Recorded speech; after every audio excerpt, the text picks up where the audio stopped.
ስለ ዓለም ሰላም ስለ ሀገር ሰላም ይጸለያል። እንደ ሀገር በመጣንበት መንገድ ይህንን በምን መልኩ ተጠቅመንበታል ብሎ ያስባሉ? መንግስት ከእምነት መሪዎች ጋር የሚነጋገረው ህዝቡን ኮንትሮል ለማድረግ አይደለም። በሀገረ መንግስት ግንባታ ውስጥ የሃይማኖት ተቋማት አስተዋጽኦ ፋይዳ ምን መምሰል አለበት? ባልና ሚስት የሚከባበሩበት ነው። ልጆች ወላጆቻቸው የሚያከብሩበት ነው። ምን አይነት ነገር ነው ትውልዱን እያስተማርን ያለ ነው? አማኝ ነኝ የሚል ሰው ለይቅርታ ያለው ቦታ እስከ ምን ድረስ መሆን አለበት? መጥቶ አያጎርሰኝም፣ መጥቶ አያለብሰኝም። ስለዚህ ወጥቼ መስራት አለበት። የሃይማኖት ተቋማት ምን አይነት ኃላፊነት ነው ያለባቸው? ይቅርታን እንዴት ነው የምንፈልጋት? እንዴት ነው የምናያት? ግን መቼ ነው መረዳት የለመደ ጭንቅላት መርዳት የሚለውን ኮንሰፕት ማግኘት የሚችለው? መበልጸግ እንዳንችል እንቅፋት የሆኑብን ምክንያቶች ምንድን ናቸው? እንዲህ አይነት ነገር እንዴት ነው የሆነው? ምን ዘርተን ነው ይሄ በቀለው? እንክርዳድ ዘርተን ነው ወይስ እንዴት ዘርተን ነው? ይሄንን አስተሳሰብ ደግሞ መመከት እንድንችል ወይ ደግሞ አስተሳሰቡን ለኛ በሚሆን መልኩ መውሰድ እንድንችል ከማን ምን ይጠበቃል? ሰፊ ልብ የለንም። ስህተታችንን መቀበል አንፈልግም። እኔ ላይ ስንመሰረት ብዙ ነገሮች ናቸው የሚጠፉት። ከኔ በቀር ማንም የለም።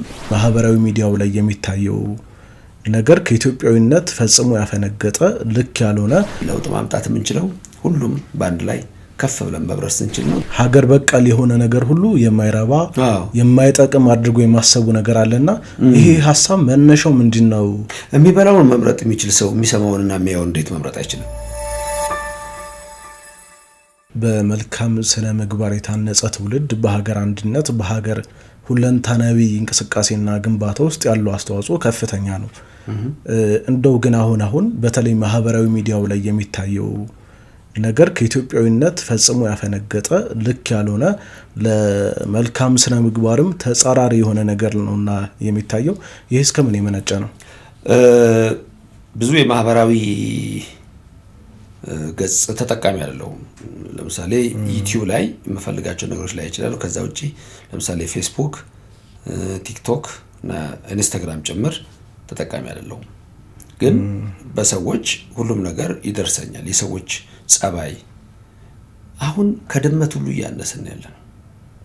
አሁን ሳየው ከማያቸው ከምሰማቸው ነገሮች ለምሳሌ ሰዎች በተለይ ከሚናገሩት በዩቲዩብ ላይም ልታየው ስለምትችል አየዋለሁ። አንዳንድ ነገር ድመት እኮ እንደው ተጸዳርታ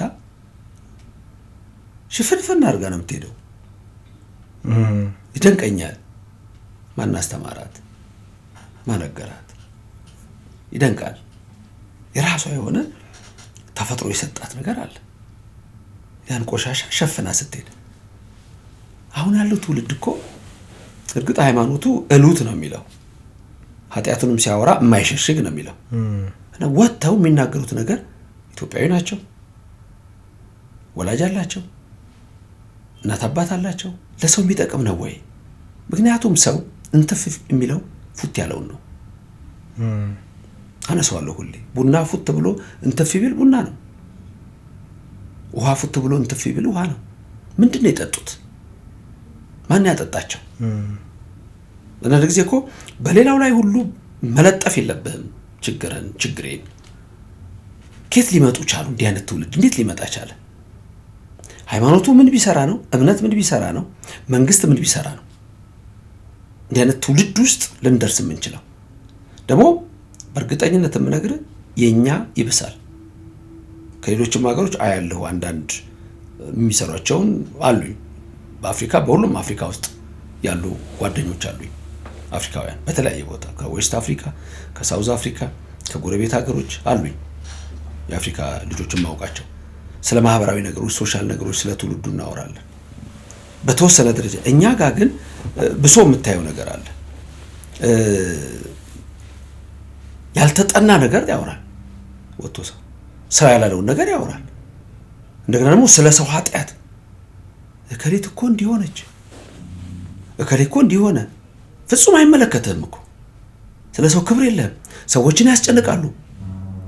ታየች እከሌ እንደዚህ ተብሎ ያቺ ልጅ መከራ እንድትበላ ሌሊቱን እንዳተኛ ቀኑን በሰላም እንዳታሳልፍ ሊያደርጓት ይችላሉ።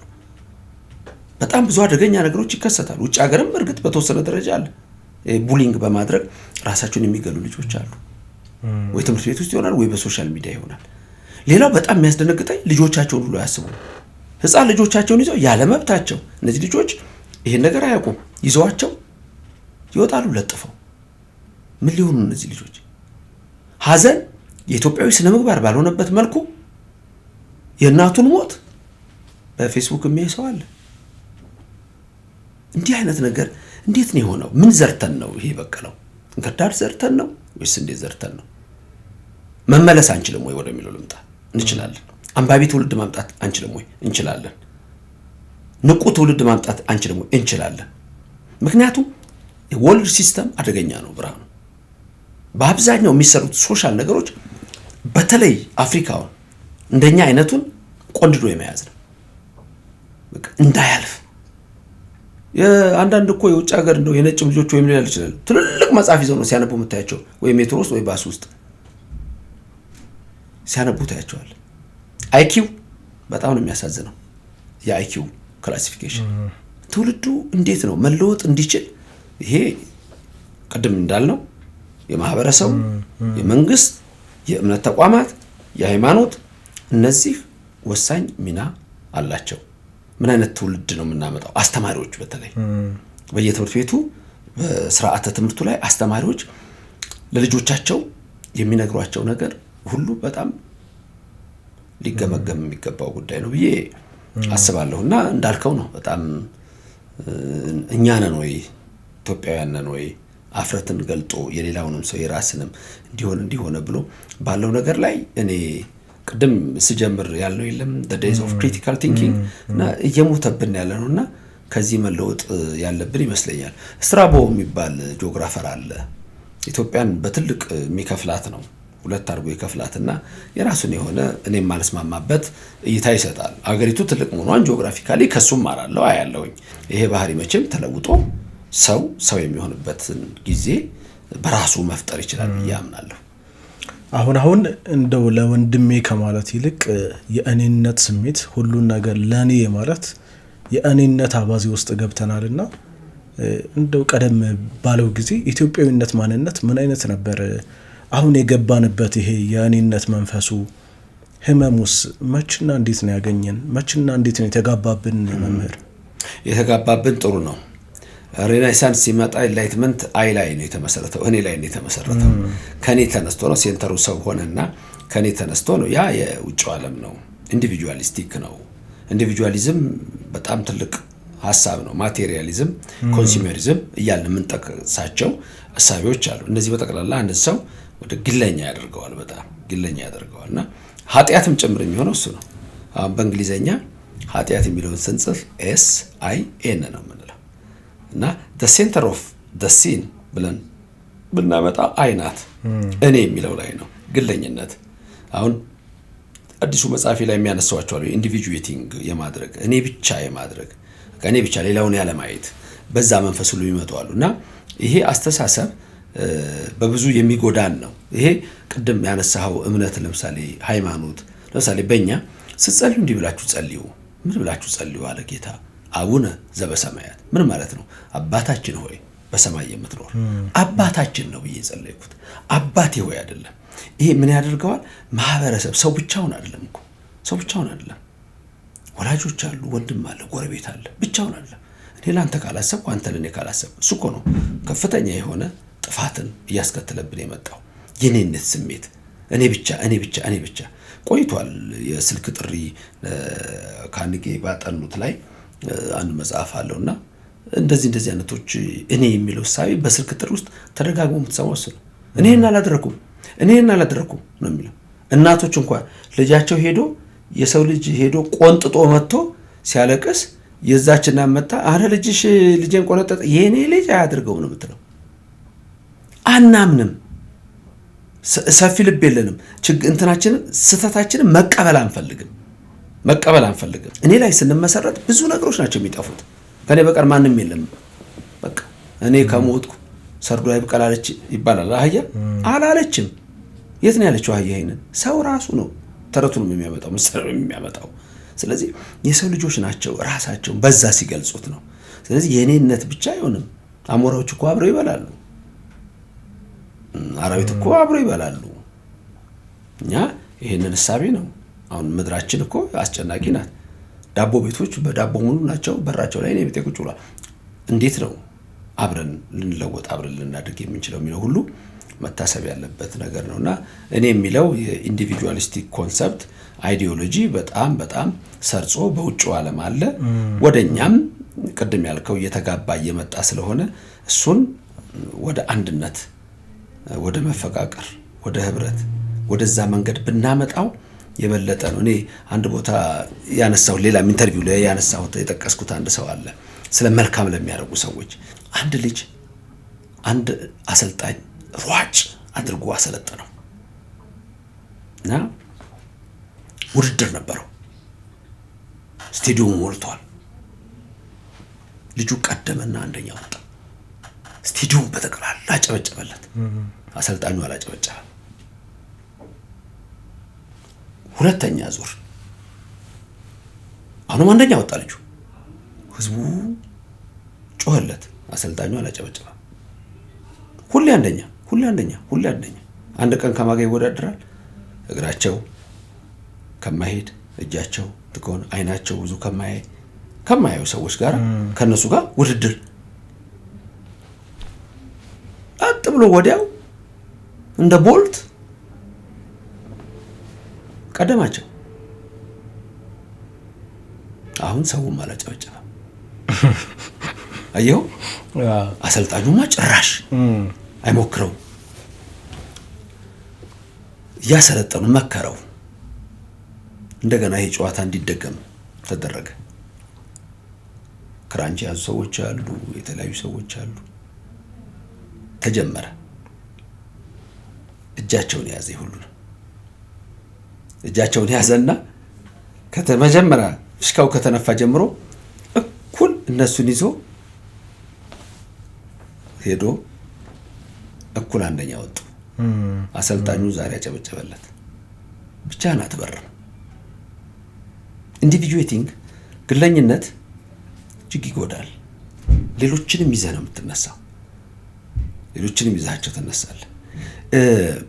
ስለ ሊደርሺፕ ለምሳሌ በዚህ መንገድ ስለ ዴቨሎፕመንት ሂውማን ዴቨሎፕመንት የሚባል ኮንሰፕት አለ። የሰዎች የማደግ እና የእውነት ታሪክ ነው እሱ። ግን አናሎጂው ለእንትን ተወስዷል፣ ለሂውማን ዴቨሎፕመንት ወይም ለሌላ ነገር ተወስዷል።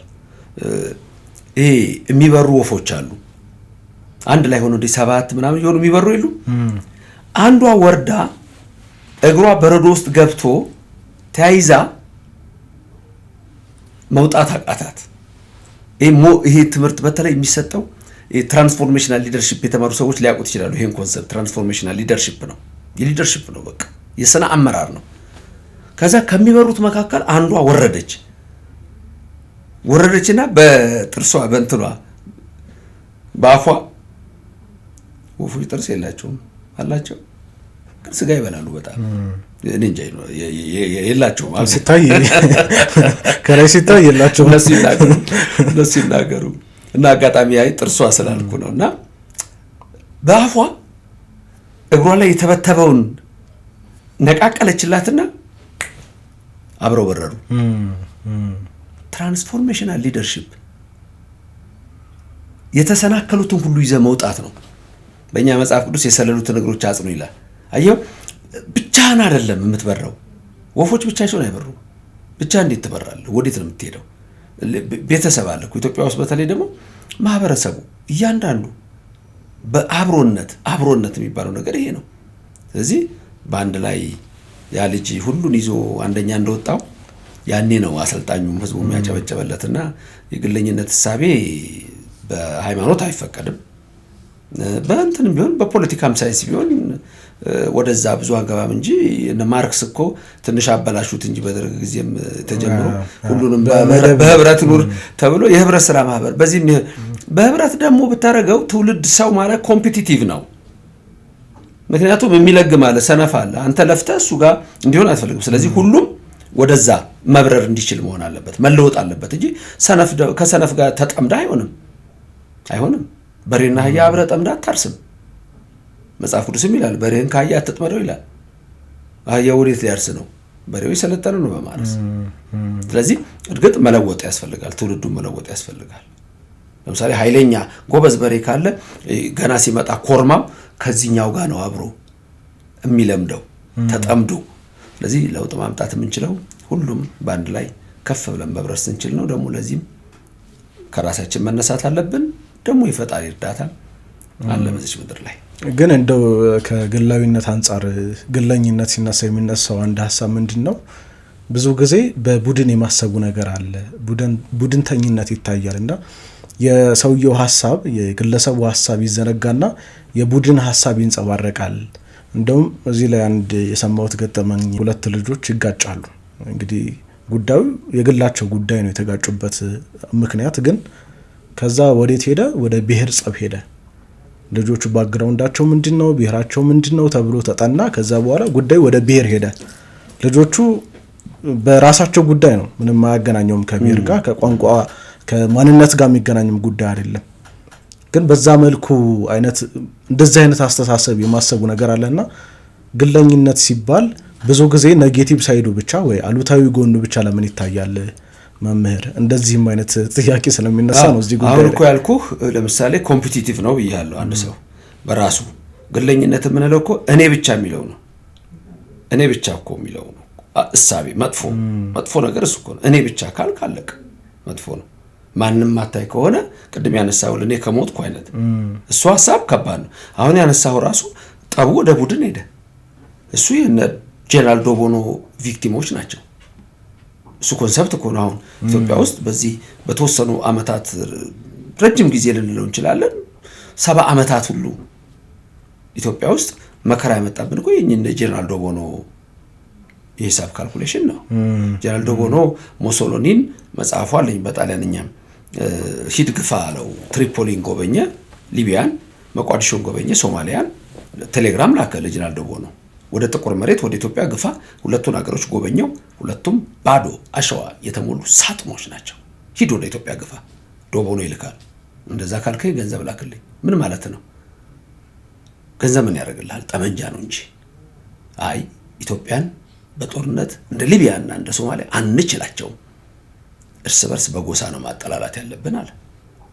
ያ ነው ተግባራዊ የሆነው። ያ ነው ወደ አፕሊኬሽን የመጣው የተተገበረው። ስለዚህ ቅድም የምንላቸው 2 ልጆች የዛሬ 100 ዓመት ወይም ከዛ በፊት ይጣላሉ ወይ? እሱ ሌላ ጥናት የሚፈልግ ነገር ነው። ግን በምን አይነት መልክ ይሄ ስሌት በፋሺስት ኢጣሊያ እና በሌሎች አውሮፓ እኛ ጋር የመጣ ቅድም ያነሳውልህ ወደ አፍሪካ ሲመጡ እኮ እንደዚህ ነው ያደረጉት እኮ። መከፋፈል እኮ ነው፣ ዲቫይድ ነው፣ አኔክስድ ነው ለማድረግ የመጡት፣ ኮንከር ለማድረግ ነው የመጡት፣ ዲሂዩማናይዝድ ነው። ከዛ ሰው እንኳን እንዳልሆነ ሊነግሩት ነው የመጡት። ስለዚህ ከፋፈሉት። ትምህርት ቤት አብሮ አይማርም፣ ከፋፈሉት። ስለዚህ ጣሊያን ሲመጣ ያደርግ የነበረው መከፋፈል ነው። ከጣሊያን ልጆች ጋር የባንዳ ልጅ እንኳን ቢሆን ድንገት ላይ ይማር ይችላል። መጨበጥ እንኳን ክልክል ነበር። ስለዚህ ሰው ካስተማር ነው ይለወጣል፣ ከነገር ነው ይለወጣል። ሰው ነኝ፣ ሰው ነህ፣ ሰዎች ናቸው። በሰውነታችን ደግሞ ያው እግዚአብሔር ዓለምን ሁሉ ፈጥሮታል፣ ግን ድንበር አድርገንበታል። በሀገራችን ደግሞ አንድ ነን። በእምነታችን ወደ ራሳችን ወደ እግዚአብሔር የምንሄድበት ነው። ሰውነትን እንዴት ነው የምንጠብቃት? ሁሉ እኮ የአዳም ልጅ እኮ።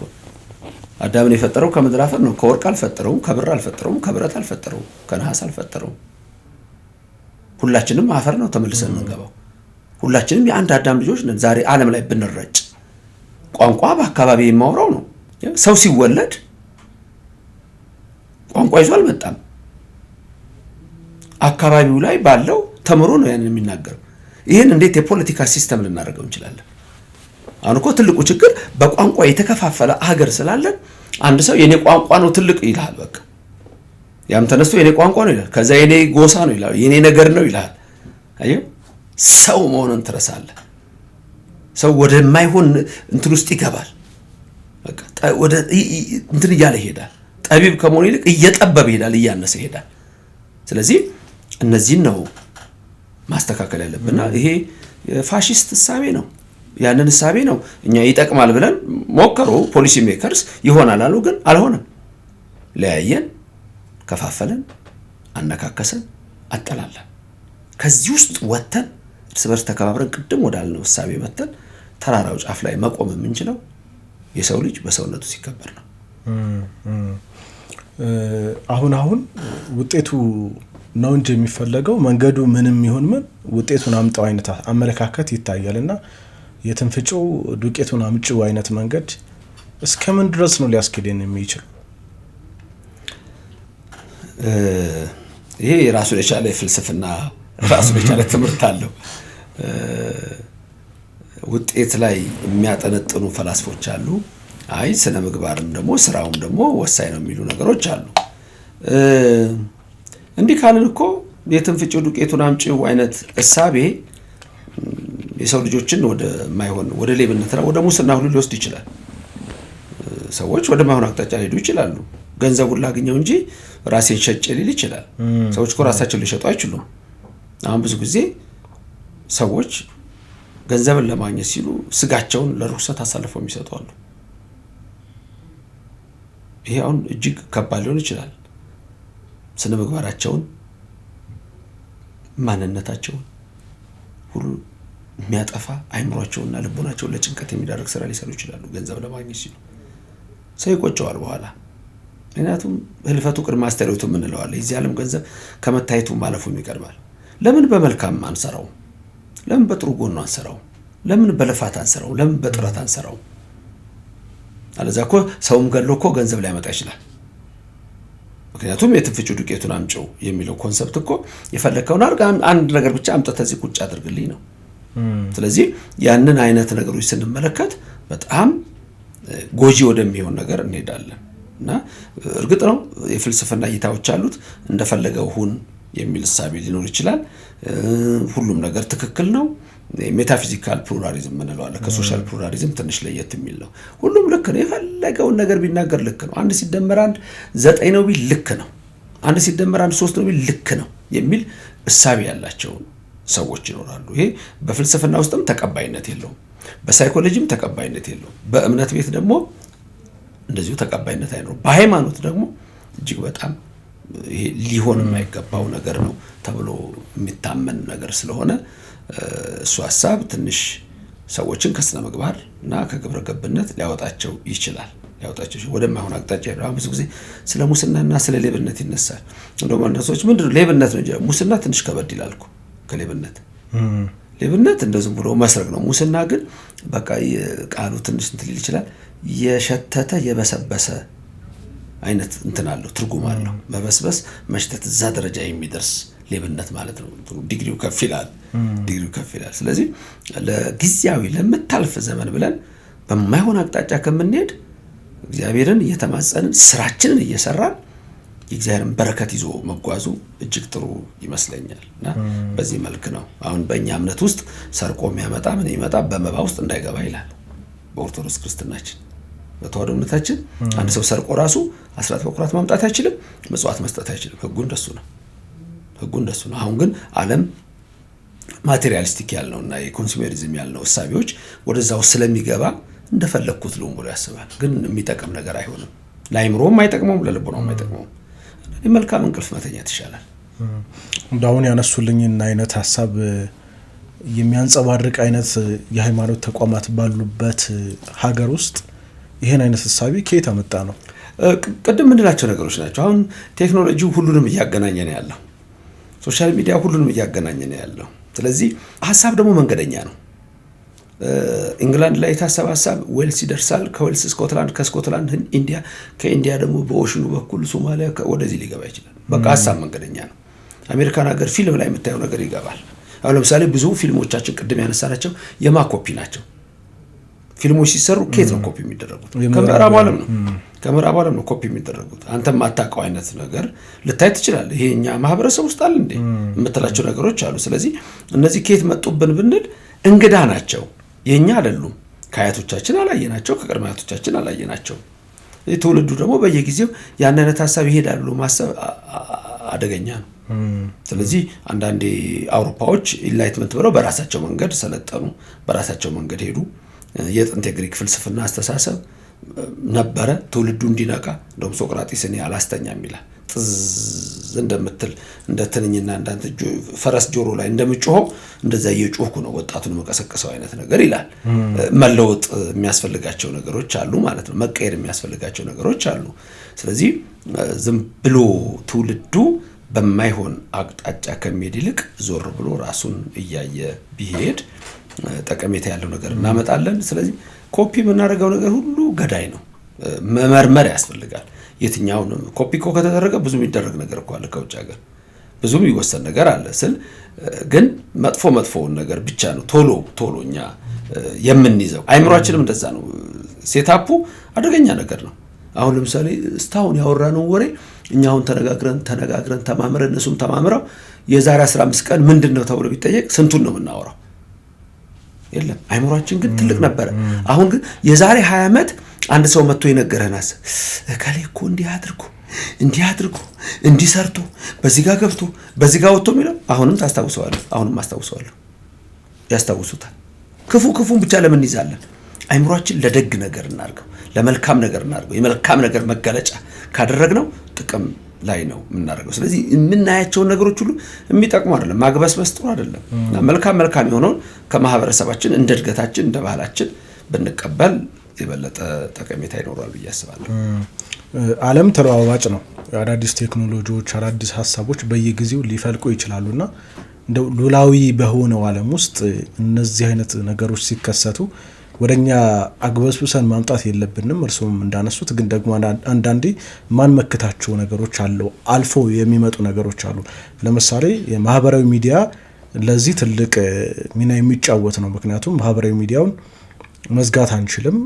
ሁሉም ቦታ ላይ አክሰስ የሚደረግ ነገር ስለሆነ የአይነቱ አስተሳሰብ እንዳለ ሊመጣብን ይችላልና ግን ይሄንን አስተሳሰብ ደግሞ መመከት እንድንችል ወይ ደግሞ አስተሳሰቡን ለኛ በሚሆን መልኩ መውሰድ እንድንችል ከማን ምን ይጠበቃል? ለምሳሌ እዚህም ላይ የሃይማኖት ተቋማት ራሳቸውን በየጊዜው ስለ ነገሮች ማወቅ፣ ማስተማር፣ ዓለም ላይ እየተከሰቱ ያሉ ነገሮችን ማጤን ሊሆን ይችላልና ምን አይነት ስራዎች ያስፈልጋሉ? የሚበላውን መምረጥ የሚችል ሰው የሚሰማውንና የሚያየውን እንዴት መምረጥ አይችልም? ሰዎች እኮ ምግብ ቀርቦላቸው መርዝ አይበላም። ልንመከታቸው እንችላለን፣ ልናቆመው እንችላለን። ለምሳሌ እዚህ ጋር ቆሻሻ ያለው ምግብ ቀርቧል፣ ንጹህ ምግብ ቀርቧል። ድንገት እንደው ቡፌ ራሱ ተዘጋጅቶ የሆነ ቆሻሻ ዝንብ ያረፈበት አንድ ወጥ ሊኖር ይችላል። ማንም ሰው ከዛ ወጥ አያወጣም። መልካም ነገሩን አውጥቶ ሄዶ ሊቀመጥ ይችላል። የምናየውና የምንሰማው ነገር እንደዚህ ነው። በእኛ አሁን ለምሳሌ በእኛ እምነት ውስጥ ቅዱስ ያሬድ የተባለ ጻድቅ አለ።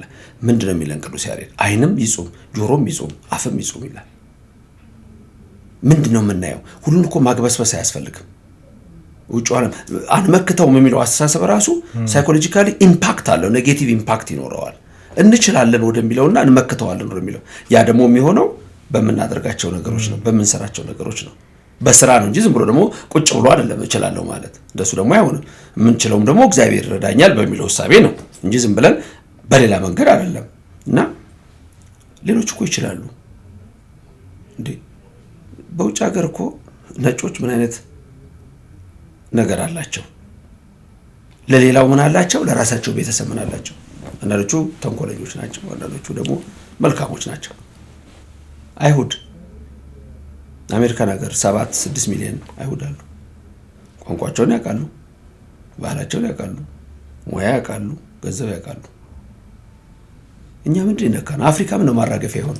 የዓለም ኮምፒውተር በጠቅላላ የት እንደሚጣል ታውቃለህ? ጋና ውስጥ ነው ቆሻሻው። የኮምፒውተር መጣ ያለ ጋና ውስጥ። ምንድን ነው አፍሪካ?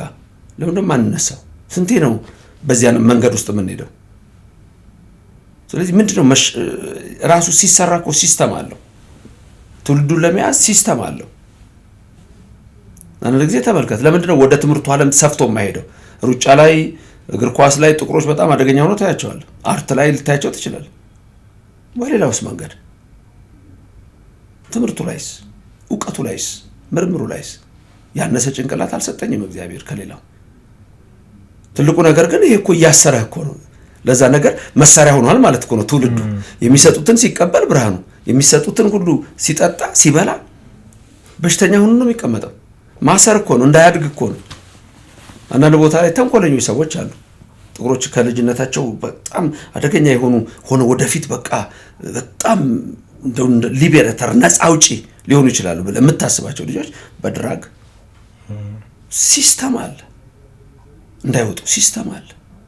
ይህንን አሸንፎ ነው የኢትዮጵያ ልጆች መውጣት ያለባቸው።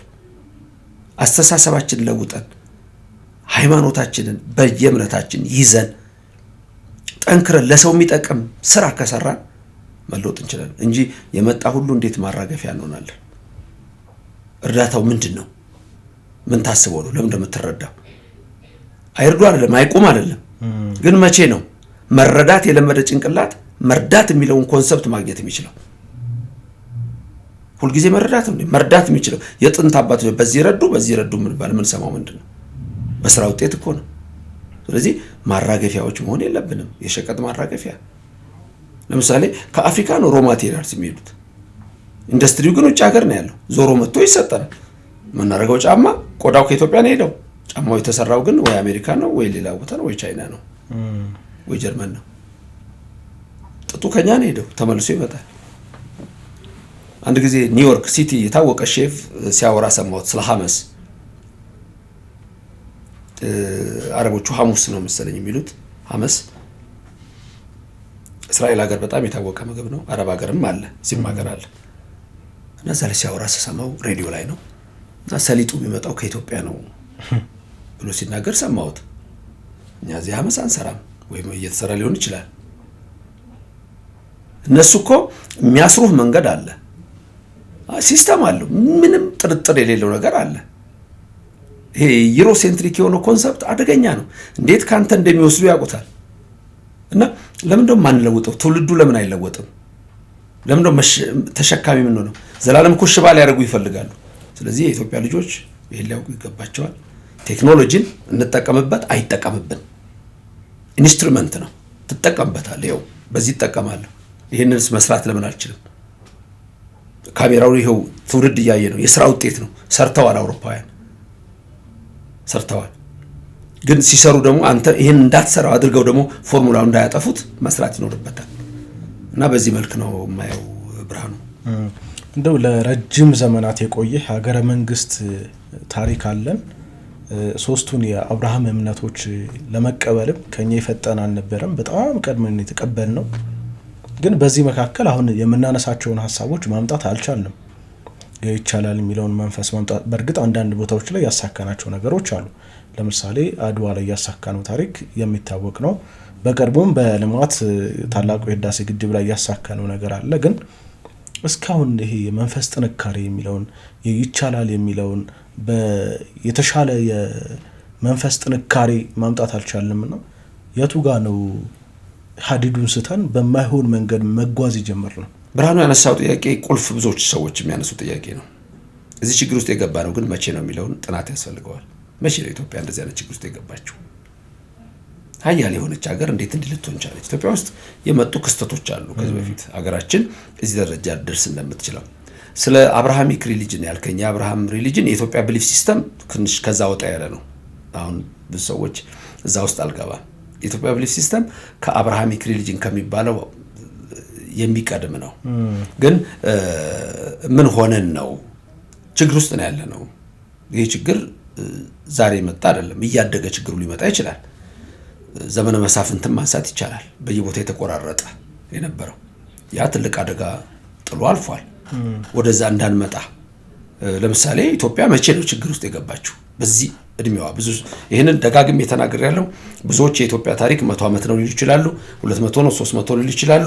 አንዳንዶቹ ደግሞ እስከ 3000 ይደርሳሉ። እኔ ይሄን ብዙ ጊዜ እንትን ብየዋለሁ፣ መጽሐፌ ላይ ገልጫለሁ። 8000 ይለዋለሁ እኔ የኢትዮጵያን ታሪክ። ምክንያቱም ዓለም ከተፈጠረበት ጀምሮ ያለ ነው 8000 የኢትዮጵያ ታሪክ። የመጀመሪያ መጽሐፍ ቅዱስ ላይ የተጻፈች ሀገር ኢትዮጵያ ናት።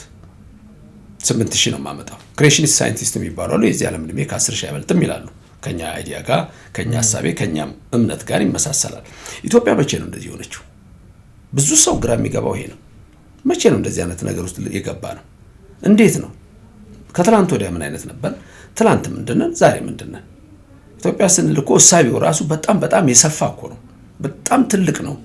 እና አሁን ካለንበት ችግር ግን መቼ በሰው ልጅ ህይወት ውስጥ እኮ ራሱ መታመም አለ፣ የደህንነት ሰዓት አለ፣ በሰው ህይወት ውስጥ በአንድ ሰው ህይወት ውስጥ እና በሀገር ደረጃም ያጋጥማል። ይሄ ማህበረሰብ እኮ አንድ ጊዜም ሊታመም ይችላል። መቼ ነው እንደዚህ እየሆንን የመጣ ነው? እንዴትስ ደግሞ እንለወጣለን? አሁን እንደጠቀስከው እንዴት መለወጥ ይቻላል? እንዴት ማድረግ ይቻላል? ያ ቅድም ስናወራ የነበረው ነገር ሁሉ ነው። ከህፃን ጀምሮ ሊሰራ የሚገባው ነገር ነው ብዬ አምናለሁ። ስለዚህ መስራት ለምንድን ነው የማንችለው? ለምንድን ነው ማደግ የማንችለው? የሰው ልጅ እኮ ለአንተም የተሰጠው 24 ሰዓት፣ ለእኔ የተሰጠው 24 ሰዓት፣ ለሚስተር ጄምስ የተሰጠው ሰዓት፣ ለሚስተር ሮበርት የተሰጠው ሰዓት 24 ነው። ለአቶ ከበደም ለአቶ መገርሳም 24 ሰዓት ነው። ስለዚህ ትምህርታችንን መፈተሽ አለብን። እንዴት ነው ልናደርግ የምንችለው የሚለውን ማሰብ አለብን። ስለዚህ መለወጥ እንችላለን ወይ? እንችላለን። ታሪካችንን መርምረን ያለንን እውቀት ይዘን መርምረን ትልቅ ነገር አለ። የአክሱም ሐውልት ቆሞ የለ እንዴት ቆመ? ያ ድንጋይ ጣሊያኖች ሲወስዱ ሰብረዋል የወሰዱት። ሲመለስ 3 ቦታ ተሰብሯል የሚመጣው። እንዴት ነው የቆመው? እንዴት ቆመ? ስለዚህ ጥበብ አለ ማለት ነው። ያ ጥበብ የት ሄደ ነው? አሁን መቼ ነው ለሚለው የራሳችን መለያየት ነው። የተለያየ እኮ ምንም ስራ አይሰራም። የተለያየች መንግስት አትጸናም ይላል። እቺ እኮ እጄ 5 ጣቶች ያሉት እጄ ውሃ ለመያዝ እኮ አንዷ ከጎደለች እኮ ትንሽ ሊቸገር ይችላል። አንድ መሆን ያስፈልገናል። ፍቅር ያስፈልገናል። የተፋቀረ ሰው እኮ ነው። ቤተሰብ ውስጥ እኮ ረብሻ ካለ እኮ ህፃን አይተኛም።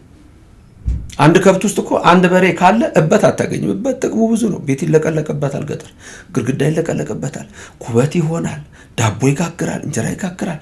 አንድ አመለኛ በሬ ካለ ግን አለቀ።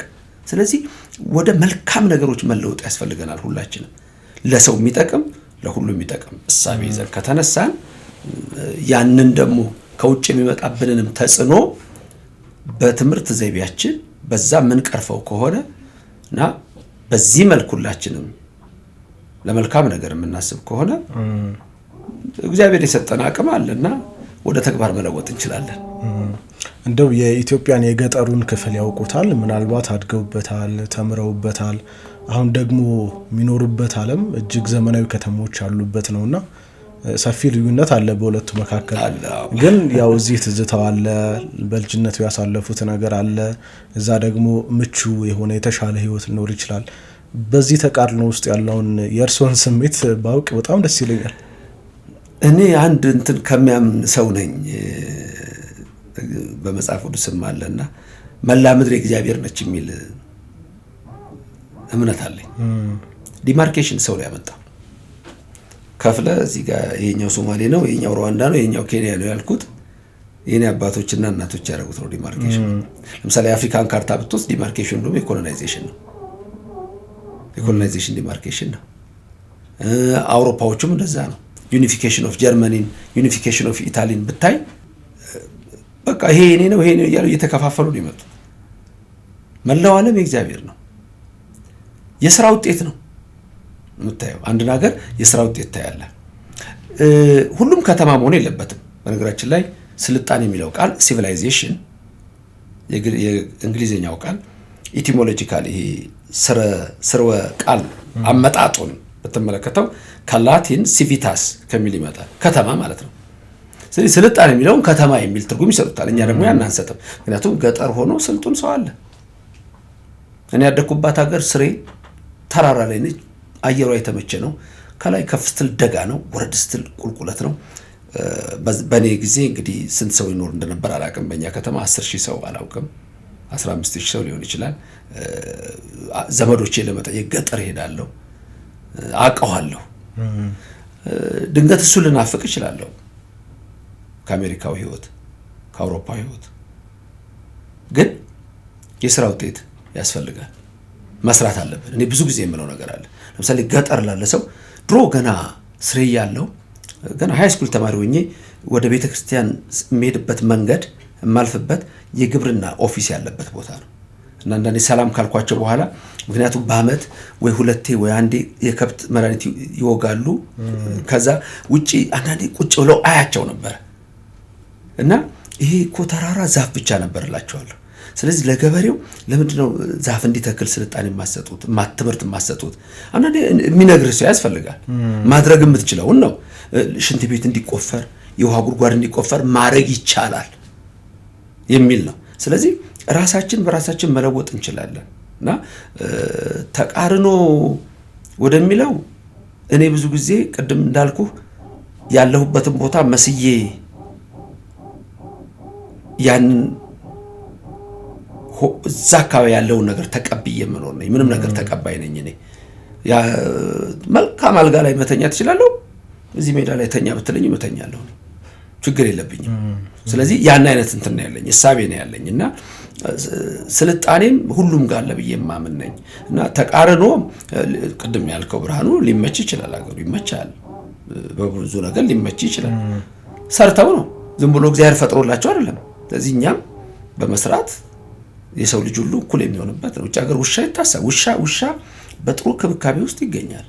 ስለዚህ እንደዚህ አይነት ነገር እየተማረን መሄድ ነው የሚያስፈልገንና እኔ የትኛውን ቦታ ላይ በስራ በትምህርት በምንም ነገር በዚህ መልክ ነው የማየውና ተቃርኖዎች ድንገት ባህል እዚህ ይናፍቅሃል፣ ሰው ይናፍቅሃል፣ እያንዳንዱ ኑሮ ይናፍቅሃል፣ የምታየው ነገር ደስ ይልሃል። እንዴት ዋልክ ደህና ዋልክ ወይ ማህበረሰቡ አብሮ ሲጫወት ሲስቅ ምን ሲል ደስ ይላል። እዛ ያን አይነት ብዙ ሰፋ ያለ ነገር ላይኖር ይችላል። ሁሉም ሰው ወደ ስራ ይሮጣል፣ መገናኘት ላይኖር ይችላል። እኛውን ቤተክርስቲያን እሑድ እንገናኛለን፣ ሰውን ታያለህ ወይ የሆነ ነገር ሲኖር ትመለከታለህ፣ ታያለህ። ከዛ ውጭ ግን በዚህ አይነት ህይወት አትኖርም እና ይሄኛው ይበልጥ ለሰው ልጅ የሚናፍቅ ነው እና አብዛኛውን ጊዜ ግን እኔ ብዙ ሰዓት የማሳልፈው ብቻዬን ስለሆነ ሁሉም ቦታ ሊመቸኝ የሚችለው ለዛ ነው። አብዛኛው ሰዓት በንባብ ላይ ስለማሳልፍ እና በስራው ላይ ስለማሳልፍ ከማገኘው ውጪ እንትኑም የለኝም እና በዛ መንገድ አየዋለሁ። ግን እዛ ሆኜ ምን ናፍቃል ካልከኝ እኔ አሁን ለምሳሌ የሚናፍቀኝ ከሩቅ የሚጮህ ለምሳሌ የበሬ ድምጽ ሊሆን ይችላል፣ ሙዋሲ ከሩቅ የሚመጣ የአህያ ድምጽ ሊሆን ይችላል፣ ወይም ደግሞ ከሩቅ የሚመጣ የህፃን ልጅ ሲጣራ እንደዚህ አይነት ድምጾች አሉ አይደል? ወይም ዶሮ ሲጮህ ምናምን እንደሱ ያለ ነገሮች እንትን ይሉኛል። ሰማይ ግን እዚህም ሰማይ ወዳለሁ፣ እዛም ግን ጥሩ ሰማይ ያለው በጣም አንዳንድ ጊዜ የሚገርም ሰማይ አለ። ሁሌ ፎቶ አነሳዋለሁ፣ በቀን 1-20 ጊዜ ሰማይ ምናምን ያለው። ተራራ የለም እኛ አካባቢ፣ እሱ ነው በቃ አንዱ ደግሞ ቅር የሚለኝ ተራራ የለም። የሆነ ድንገት አንድ ተራራ አገኘው ብዬ መንገድ ሲሰሩ ትንሽ ከመራ አድርገዋት ነው ተራራ አለችም ስደርስባት። እኔ ያደኩት ደግሞ ተራራ እንደውም የተራራ ደረጃ ነው። እኔ ያደኩት ስሬ ከፍ ስትል ተራራ ነው፣ እዛው ደግሞ ትንሽ የድብለ ተራራ ነው። ከዛ ቦሎ ሚካኤል ላይ ትወጣለህ፣ ተራራ ነው፣ የተራራ ደረጃ ነው የኖርኩት እና እንዲህ ቁልቁል ነው የማየው እንደዚህ ወደ ታች እና ያን እዛ አታየውም። ዛፍ አለ በበጋው ላይ የሚያብብ የሚያወጣ ክረምቱ ላይ የሚረግፍ ዛፍ አለ። ከዚህ ይበልጣል ዛፍ እዛ። ደግሞ አንዳንድ ሰዎች ለምለሚቱ ኢትዮጵያ የሚባለው እንዴ ምንድን ይላሉ? አልገባቸውም። ኢትዮጵያ ለምለሚቱ የምትባለው መሬቱ ለምለም ነው። ያ መሬትና ይሄ መሬት ይለያያል፣ በጣም የተለያየ ነው። ስለዚህ እንዲህ አይነት ነገሩ በቃ ሁሌም ይናፍቃል። ያው ሁሌም ስለምመጣ ግን አደላድየው ሁሉንም እኖራለሁና በዚህ መንገድ ነው። የውጭውን ማህበረሰብ ያውቁታል እዛ ለረጅም ጊዜም ስለቆዩና እንደው አንድነትን፣ መተጋገዝን፣ ማህበራዊ ትስስሩንና ሌሎች የማህበራዊ አኗኗር መገለጫዎችን ግምት ውስጥ አስገብታል። የኢትዮጵያን ሕዝብ እንዴት ነው እርስዎ የሚገልጹት? እኛ በዚህ ተበልጠናል። ምንም መዋሸት አያስፈልግም። እንዳልኩ ነው። ሰው ለሰው ክብር ከሌለው የትራፊክ መንገዳችን አንዱ ለአንዱ አንዱ ሲሰድበው ለዛ ነገር እዛ ታይም መንገድ ጠብቆ ስራ ጠብቆ መሄድ ታያለ። መረዳዳት ለምሳሌ እኔ በእኛ ቤተክርስቲያን ያደረግናቸው አሁን እናቶ በረከት ወይዘሮ ይሴም ሌሎችም እንደዚሁ መልካም ነገር የሚያደርጉ ለኢትዮጵያዊ ወደ 5000 ለሚደርስ ነፃ ኢንሹራንስ በዛ ለሰው ታገኛል። በጣም አሮጊቶች፣ ሽማግሌዎች ኢትዮጵያ ልትከፍላቸው፣ ልትጠብቃቸው፣ ልትንከባከባቸው የሚገቡ ሰዎች በነፃ ነው የሚኖሩት ትልልቅ ቢልዲንግ ውስጥ። ያን የሚያደርገው የአሜሪካ መንግስት ነው። እንዲህ አይነቱን መማር ይኖርብናል። እኛ እንዴት እናድርግ የሚለውን መማር፣ መረዳዳት። አንድ ሰው እኮ ምን ልርዳ ነው የሚልህ። ይሄ ነበር የኛ ባህሪ አይደለ? ይሄ ነበር የኛ መገለጫ። ለምሳሌ እኛ ሀገር ቤተ እግዚአብሔር ነው እኮ ነው የሚባለው፣ ቤቴ ነው አይባልም አይደል? አሁን የገጠር ብታነሳለኝ ሰው እንደምን ዋላችሁ ደህና ዋላችሁ ብሎ ዝም ብሎ እኮ ይገባል፣ በልቶ ጠጥቶ ይወጣል። በጣም እኮ የኢትዮጵያ እኮ ምድር እኮ የበረከት ምድር ነው። እነሱ እኮ ይሄን የሚያደርጉት እግዚአብሔር ብቻ ይዘው ሳይሆን ዝም ብሎ በህግ አሰራር ብቻ ራሱ ሄደው ነው፣ እግዚአብሔርንም ፈርተው ነው። ስለዚህ አሁን እዚህ ሀገር ድረስ ዩኤስኤድ ለምን እንደሚረዱት ከኛ የማያገኙት ነገር ኖሮ አይደለም። ተመልከት፣ አስረውታል። ስለዚህ እንዴት ነው ከዚህ ለውጣ የምችለው የሚለው ይታሰባልና የነዛ የውጭው ዓለም የመረዳዳት ሰውን የማክበር በቃ ህጉ ይዞታል። በተለቀው ድንገት አንዳንድ ጊዜ ማየት ያለብህ 2 ወር የሆነ ነገር ቢጠፋ አሜሪካ ውስጥ ሰውን ይበላዋል። እንደኛ እንዳይመስልህ። የኛ አብርሃም ወልዴ ነው አንድ ባላገሩ የሚል ጾመኛ ሆኖ በሬውን ሳያርደው ወይም ደግሞ በሬው አብሮት የኖረ ስለሆነ ለከብት እኮ ይራራል የኛ ህዝብ። እንደዛ አይነት የገለጸው ነገር አለ በእኛ ቅድም ስጀምር እንዳልኩ ማለት ነው። እዛ ግን ድንገት 2 ወር የሆነ ነገር ቢሆን ይገነጣጣል። ለተላመደ ነገር ዋጋ እንሰጣለን። አዎ እንትን ያለ ነው በቃ እንትኑ ልዩነቱንም ነው የምነግርህ። እኛ ይሄን ያህል እናስባለን ብንቸገር ራሱ በቃ ተፈቃቅረን የምንኖረው። እዛ ድንገት አንድ ነገር ቢመጣ በዚህም በኩል ማየት ያስፈልጋል። የሶሻል እይታውን አንትሮፖሎጂካል እይታ አንድ ነገር ቢመጣ እርስ በርሱ ሊበላላ ይችላል። ህጉ ይዞት ወጥመድ ይዞት በየመንገዱ ካሜራ ይዞት ነው። እሱም አለ። ግን በጣም ደግሞ ጥሩ ሰዎችና ደግ ሰዎች ደግሞ ከልባቸው አሉ። ለሰው የሚያስቡ ሰዎች ብዙ አሉ እና ያ ነው ትልቁ ልዩነት ብዬ ያስባለሁ። እንደው በአመዛኙ አሁን ትውልዱ ወደ ውጭ ሀገር የሚሄድ ፍላጎት የማያውቀውን ሀገር የመናፈቅ አይነት ስሜት ይታይበታልና ይሄ ምናልባት የተሻለ ህይወትን ፍለጋ ሊሆን እንደሚችል አስባለሁ። ግን ደግሞ እነዛ ተስፋ የምናደርጋቸው ሀገራት በአንድ ወቅት በችግር ውስጥ ያለፉ ግን ደግሞ በስራ ውጤት አሁን የደረሱበት የብልጽግና ደረጃ ላይ የደረሱ ናቸውና እኛም ወደ ራሳችን መመልከት ያለንን አቅም ሀብት መጠቀም መቻል እንዳለብን ሁሉም ሰው ይስማማል። ግን እንደው እዚህ ላይ ማንሳት የሚፈልገው ጥያቄ እስካሁን አቅማችንን ሀብታችንን ተጠቅመን የበለጸግን ወይ መበልጸግ እንዳንችል እንቅፋት የሆኑብን ምክንያቶች ምንድን ናቸው? የፖለቲካ አንዱ ነው ችግር የሚሆንብን። ያልተስተካከለ የፖለቲካ አድሚኒስትሬሽን ችግሮች አገር እንዳያደርጉታል። ይሄ ማንም የተጠና ነው። 2 የፖሊሲ የምናወጣቸው ፖሊሲዎች እንዴት ናቸው? አንዳንዶቹ ኮፒ ፔስት ናቸው። የዩኤንን የኢዩን ዩሮፒያን ዩኒየንን ኤዩ አፍሪካን ዩኒየን ወይም ዩኒቲ እንትን ሊያደርገው ይችላል። ኮፒ ፔስት ያደርገዋል። ለእኔ ለሀገር የሚሆነው ለዛኛ ይሆናል ወይ ነው። ብዙ ሰዎች ከዚህ ሀገር የሚወጡት ድንገት ችግር ነው። ሌላ ምንም አይነት ነገር የለው። ስቴቢሊቲ የምንለው ዴቨሎፕመንት የምንለው ፒስ የምንለው ከዛ ደግሞ ያ ሪኮንሲሊሽን አለመኖሩ አንድ ቦታ ላይ ጦርነት ሲሆን አንድ ቦታ ላይ ችግር ሲሆን ያንን የማይፈልግ ሰው ሊወጣ ይችላል፣ ይሄዳል። ሌላው ደግሞ ሊማር ይሄዳል፣ ተምሮ ሊሰራ ይችላል። አንዳንድ ነገሮች አሉ። ለምሳሌ እንደ አሜሪካን ሀገር ብትሄድ the sky is the limit ነው የሚሉ። ማንም ሰው ሄዶ ይሰራል። ማንም ሰው ሄዶ እንደ ማንኛውም ሰው እዛ ባይወለድ ሄዶ ግን ኮንግረስ ውመን እስከ መሆን ሊደርስ ይችላል። ፕሬዚዳንት መሆን አይችልም እንጂ እስከዚህ ደረጃ ድረስ ህጉ ይፈቅዳል። ሄደው ሰዎች በትልልቁ ደረጃ ትልልቅ ቦታ ላይ ሊሰሩ ይችላሉ። ያ ማለት እንግዲህ የተመቻቹ ነገሮች አሉ ማለት ነው። ያንን ነገር ነው እዚህ መስራት ያለብን፣ ማመቻቸት ያለብን። ለምሳሌ ኢትዮጵያ ድሃ አይደለችም፣ ሰዎቿ ናቸው ድሃ። ኢትዮጵያ ድሃ አይደለችም። የሚፈሱትን ወንዞች ተመልከት። ጎረቤት ሀገር ሄደው ስንት ነገር እንደሚሰሩ ቅድም ያልኩ አፈሩን በጣም ፈርታይል የሆነ ምድሪት ነው ያለው። እንደው ማዳበሪያ ብዙ የሚያስፈልገው አልነበረም፣ አስለመድ ነው እንጂ። ስለዚህ እኛ ምን እየሰራን ነው የሚለው ነው። ለራሳችን እናንሳለን ወይ ነው። እስራኤል አንድ እንትን ያላት አንድ ባህር ነው ያላት፣ አንድ ወንዝ ነው ያላት። ያ ባህር ከዛ ወንዝ ጋር የተገናኘ ነው። ገሊላ ነው፣ ዮርዳኖስ ነው። ኢምፖርት የምታደርገው ፍሩት ልነግርህ አልችልም። ስለዚህ እኛ እንዴት ነው የሚለው ነው ትልቁ ችግራችን። ቅድም ያልነው የፖለቲካው ተጽዕኖ፣ እስካሁን የመጣንባቸው ነገሮች፣ እነዚህ ያለመስማማቱ፣ በተለይ ምሁራንን የሚሉት ወይም ደግሞ ተማርነን የሚሉ ሰዎች ምንድነው ምሁርነት፣ ምንድነው ትምህርት? ለሰው ልጅ ካልጠቀምኩ፣ ለአሮጊቷ ካልጠቀምኩ፣ ለህፃኑ ካልጠቀምኩ እንዴት ነው የምናደርገው? በጤና ጉዳይ፣ በሄልት ኤጁኬሽን፣ በትምህርት ጉዳይ፣ አግሪካልቸር፣ ግብርና፣ እነዚህን እንዴት ነው የምናሳድጋቸው? ምንድን ነው ማድረግ ያለብን? ቅድም ማነሳለ ከአፍሪካ ሮ ማቴሪያል ይሄዳል፣ ተገልብጦ ይመጣል ወደኛ። ይሄስ እንዴት ነው ሊለወጥ የሚችለው? ኢኮኖሚስቶች ምንድን ማጥናት ያለባቸው? የእርሻ ባለሙያዎች እንዴት ነው መስራት ያለባቸው? ይሄ የሁላችንንም አስተዋጽኦ የሚጠይቅ ሊሆን ነው የሚችለው። ስለዚህ እንዴት አድርገን ነው ስለዚህ ሰው ሊወጣ ወደ ሌላ ቦታ ሊናፍቅ ሌላ ቦታ ሊሄድ የሚችለው ከራሱ ህይወት ኑሮና አኳያ ነው። ይሄንን እዚህ የምንለውጠው ከሆነ ቅድም የምንላቸውን ሁሉ መልካም ነገሮች ማምጣት እንችላለን። እንደው እዚህ ላይ ግን የሚነሳው ሀሳብ ምንድነው? ብዙ ጊዜ እውቀትን የምንቀዳው ከውጭ ሀገራት ነውና ወደ ራሳችን አንመለከትም። ሀገር በቀል የሆነ ነገር ሁሉ የማይረባ የማይጠቅም አድርጎ የማሰቡ ነገር አለና ይሄ ሀሳብ መነሻው ምንድነው? መምህር ቀደሙን እኛ ቀርተን እነሱ ቀደሙን። በጤና ቀደሙን፣ በትምህርት ቀደሙን፣ በይሄ ሞደርናይዜሽን በመኖር ስልጣኔ በዛ መንገድ ሄዱ።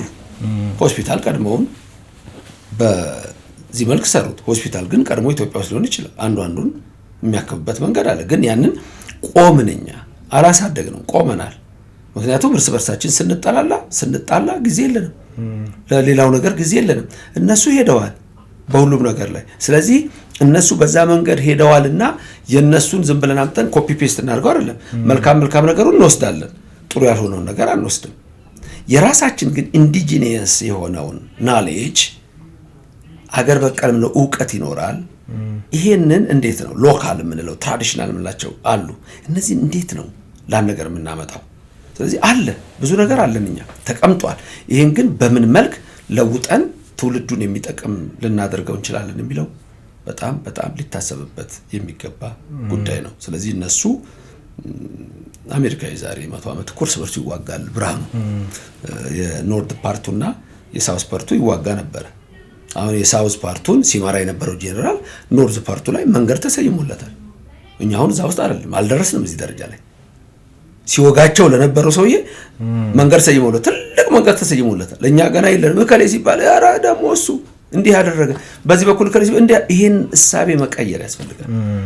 ምክንያቱም እዚህ ጋር ዛሬ ሆነን ትላንትን መዳኘት አንችልም። የሂስትሪ ተማሪዎች ይማሩበታል፣ የሚጠቅመው ነገር ይወሰዳል። ከዛ ውጭ ግን ቅድመ አያቴ እንዲያድርጓል አያቴ እንዲያድርጓል የሚል ውስጥ ገና ነን እኛ እኮ አልወጣንም፣ ከእንቁላል ውስጥ አልወጣንም እኮ። አየር ሰው የሚተነፍሰውን አልተነፈስንም። እና መቀየርና መለወጥ ያስፈልጋል። መለወጥና መቀየር ደግሞ የሚመጣው በስራ ነው። ከሀሳብ ነው የሚጀምረው። ሀሳባችን መልካም ሆኖ ወደ ስራ ላይ መዋል አለ። ጽንስ ነው ሀሳብ፣ ጽንስ ነው የምናስበው ነገር ጽንስ ነው። ወደ ተግባር ስንወጣው ደግሞ ተወለደ ማለት ነው። ስለዚህ መለወጥ እንችላለን። ወንዞች አሉን፣ አየራችን ያማረ ነው፣ ተራራው ያማረ ነው። ጥሩ ህዝብ አለን። ኢትዮጵያ ህዝብ ጥሩ ህዝብ ነው። የፖለቲካው ሲስተም፣ የሃይማኖት መሪዎች፣ ቅድም ያላቸው የእምነት መሪዎች ጭንቅላታቸው ለልባቸው ጥሩ ከሆነ እኮ ምን አለ እግዚአብሔር ምን የከለከለን ነገር አለ? ብርሃኑ። ስለዚህ ይሄንን ነው ትውልዱ አውቆ እቺና ሀገራችንን ከፍ ልናረጋት የምንችለው እንጂ የኔ ቋንቋ አንደኛ ነው፣ የኔ ብሔር አንደኛ ነው፣ የኔ ሰፈር አንደኛ ነው የምትል ከሆነ ከዚህ በላይ ማነስ እኔ አይታየኝምና ይህንን ለውጠን የፋሽስትን ያመጣብንን ጣጣ በጎሳና በቋንቋ በነገድ የመከፋፈል እሳቤ ይህንን ለውጠን ተነስተን በጠዋት ተነስተን ለስራ ከነሳን፣ ስራ የሚጀምረው አልጋ ከማንጠፍ ነው። ለወጣቶች የመጀመሪያው እርምጃ አልጋ አንጥፎ መነሳት ነው። ከዛ ጀምሮ ነው የምንነሳው። ስራን መናቅ አያስፈልግም። ከታች ማጽዳት ከሆነ ከዛ ጽዳት ተጀምሮ፣ ሊስትሮ ከሆነ ከሊስትሮ ጀምሮ። ዝም ብሎ አንድ ሄዶ ቶፕ ማኔጀር ሆናለሁ አይደለም። ከትንሹ ነገር ጀምረ ትልቁ ደረጃ መድረስ እንችላለን። ይህ ግን የስራ ውጤት ነው ብዬ አምናለሁ። እና አውሮፓዎቹና አሜሪካኖቹ ሰርተዋል። ብዙ ነገር ይጎላቸዋል። በስራ የሰሩት አለ። መልካም ነገሩን እንማርበታለን። ትምህርቱን ግን ደግሞ ወስደን ዝም ብሎ ኮፒ ፔስት ልናደርገው አንችልም። ምክንያቱም ዲኮሎናይዝድ ናሌጅ የሚባል ኮንሰፕት አለ። ራሱ ናሌጁን ኤፒስቴሞሎጂውን ዲኮሎናይዝድ ማድረግ። ኤፒስቴሞሎጂ ፓርት ኦፍ ፊሎሶፊ ነው፣ ናሌጅ ማለት ነው። ስለዚህ ያ ናሌጅ ምንድን ነው? ዩሮሴንትሪክ ነው? አፍሮሴንትሪክ ነው? ኢትዮሴንትሪክ ነው? ወይስ ደግሞ በፈረንሳይና በብሪቴን ያለ ነው? ይሄንን ነው ሊቃውንት ማሰብ ያለባቸው። በዩኒቨርሲቲ ውስጥ ትምህርት መሰጠት ያለበት። ይሄንን የምንመረምረው ከሆነ ትውልዱ የኢትዮጵያ ልጆች ጠንካሮች ናቸው፣ የትም ወደው አንደኛ ናቸው። ስለዚህ ይህን ትውልድ መንገድ ካሳየነውና አቅጣጫ ካሳየነው ስለሚበረታ የኔ መልእክት ለፖለቲካ መሪዎችም ሆነ ለሃይማኖት መሪዎች፣ ለእምነት መሪዎች በአንድ ላይ ተነስተን ውጤት ማምጣት የሚችል ትውልድ ማምጣትና ሁሉም እንደዛች ቅድም እንዳልኩ ወፍ አብረን የምንበርበትን ዘመን ይሰጠናል። ደግሞም እግዚአብሔር ይረዳናልና በዚህ መልክ ነው የኔ እይታ። ብርሃኑ። መምህር ዶክተር ዘበነ ለማ ለሀገር ላይ መጥተው ፋና ፖድካስት ለሀገር ዝግጅት ላይ መጥተው ለሀገር የሚጠቅሙ ሀሳቦች ስላዋጡ እጅግ በጣም አመሰግናለሁ። እኔም በጣም ነው የማመሰግነው። በነበረን ጊዜ ሁሉ ለሰው የሚጠቅም እንደሚሆን ተስፋ አድርጋለሁ። በጣም አመሰግናለሁ። የጊዜ ባለቤት እግዚአብሔር ከዘላለም እስከ ዘላለም ለስም አጠራሩ ክብር ምስጋና ይግባው። አንተንም ይህን ስራ ለሚሰሩት ሁሉ በጠቅላላ ከፍ ያለ ምስጋና አለኝ፣ ያክብርልኝ። በጣም አመሰግናለሁ። አድማጭ ተመልካቾች ፋና ፖድካስት ለሀገር ዝግጅታችን ነበር ስትከታተሉ የቆያችሁት። አብራችሁን ስለነበራችሁ ዝግጅታችንንም ስለተከታተላችሁ እጅግ አድርገን እናመሰግናለን። ጤና ይስጥልን።